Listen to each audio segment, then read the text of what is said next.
ഇന്ന് നമുക്ക് ചായക്കടകളിലും ചെറിയ ഹോട്ടലുകളിലും ഒക്കെ പോയി കഴിഞ്ഞാൽ കിട്ടുന്ന നാടൻ പഴംപൊരി എങ്ങനെ ഉണ്ടാക്കുന്നതെന്ന് നോക്കാം.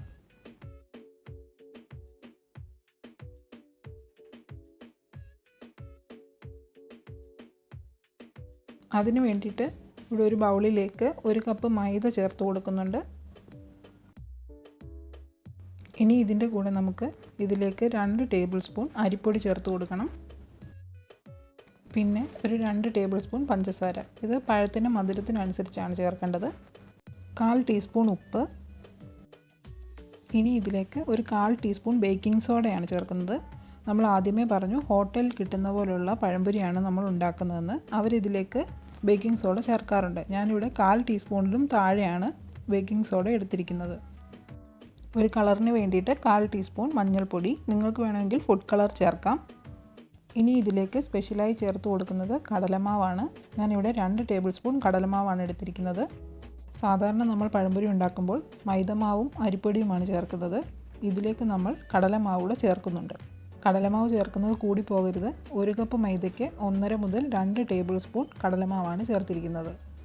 കൂടിക്കഴിഞ്ഞാൽ കടലമാവിൻ്റെ ടേസ്റ്റ് മുന്നിട്ട് നിൽക്കുകയുള്ളൂ. ഇനി ഇതിലേക്ക് കുറച്ച് വെള്ളം ചേർത്ത് നല്ല കട്ടിയിലുള്ളൊരു മാവായിട്ട് തയ്യാറാക്കാം. മാവ് ഒരുപാട് ലൂസായി പോകാൻ പാടില്ല. നല്ല തിക്കായിട്ടുള്ളൊരു ബാറ്ററാണ് നമുക്കിവിടെ വേണ്ടത്. കുറച്ച് വെള്ളമായിട്ട് അതിനനുസരിച്ച് നോക്കിയിട്ട് വേണം വെള്ളം ഒഴിച്ച് കൊടുക്കാൻ.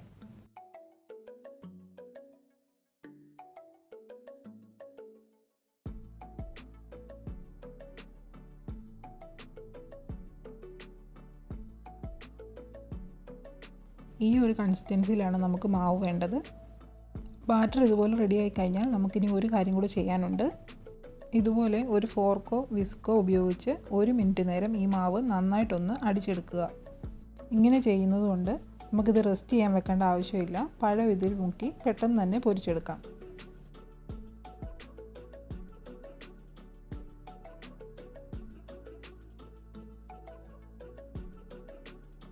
ഇനി ഇതൊന്ന് മാറ്റി വെക്കാം. നമുക്കിതിലേക്കുള്ള പഴം ഒന്ന് കട്ട് ചെയ്തെടുക്കാം.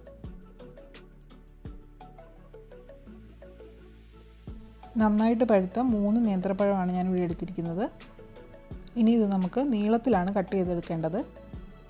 സാധാരണ ചായക്കടകളിലൊക്കെ വലിയ പഴംപൊരിയല്ലേ ഉണ്ടാവാറുള്ളത്.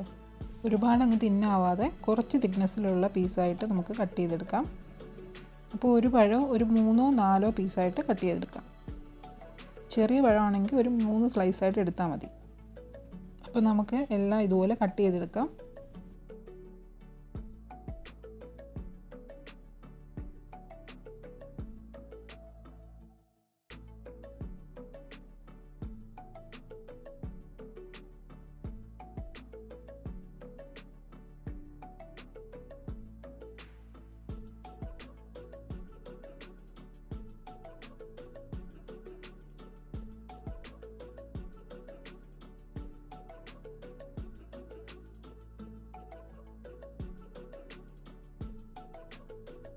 ഇപ്പോൾ പഴമെല്ലാം ഞാൻ കട്ട് ചെയ്ത് വെച്ചിട്ടുണ്ട്. നമുക്കത് ചൂടായ എണ്ണയിലിട്ട് ഫ്രൈ ചെയ്തെടുക്കണം. നമ്മൾ പഴം പൊരിച്ചെടുക്കാൻ എടുക്കുന്ന എണ്ണയ്ക്ക് നല്ല ചൂട് വേണം. ഇപ്പോൾ ഏകദേശം നല്ല ചൂടായിട്ടുണ്ട്. നമുക്ക് ഓരോ പീസ് പഴം എടുത്ത് ആ ബാറ്ററിലേക്ക് നന്നായിട്ട് മുക്കിയതിന് ശേഷം ഈ എണ്ണയിലേക്ക് ഇട്ട് കൊടുക്കാം. പഴം ഈ എണ്ണയിൽ നന്നായിട്ട് മുങ്ങിക്കിടക്കണം. നമ്മൾ ഇട്ട ഉടനെ തന്നെ ഇളക്കി കൊടുക്കാനൊന്നും പാടില്ല. ഇത് തനിയെ അങ്ങ് പൊങ്ങി വരും. അതിനുശേഷം മാത്രം ഇത് തിരിച്ചിട്ട് കൊടുക്കണം. ഇപ്പോൾ പഴമെല്ലാം നന്നായിട്ട് പൊങ്ങി വന്നിട്ടുണ്ട്. നമുക്കിത് തിരിച്ചിട്ട് കൊടുക്കാം.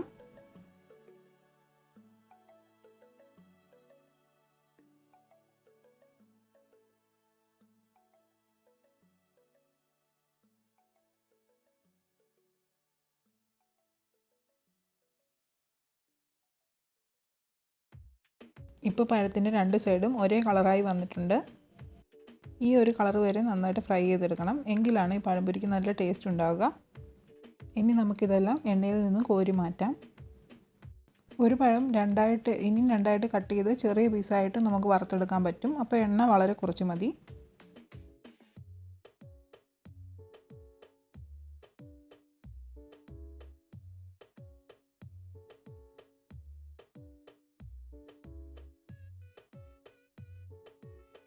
ഇതുപോലെ നമുക്ക് അടുത്ത ബാച്ചും വറുത്തെടുക്കാം.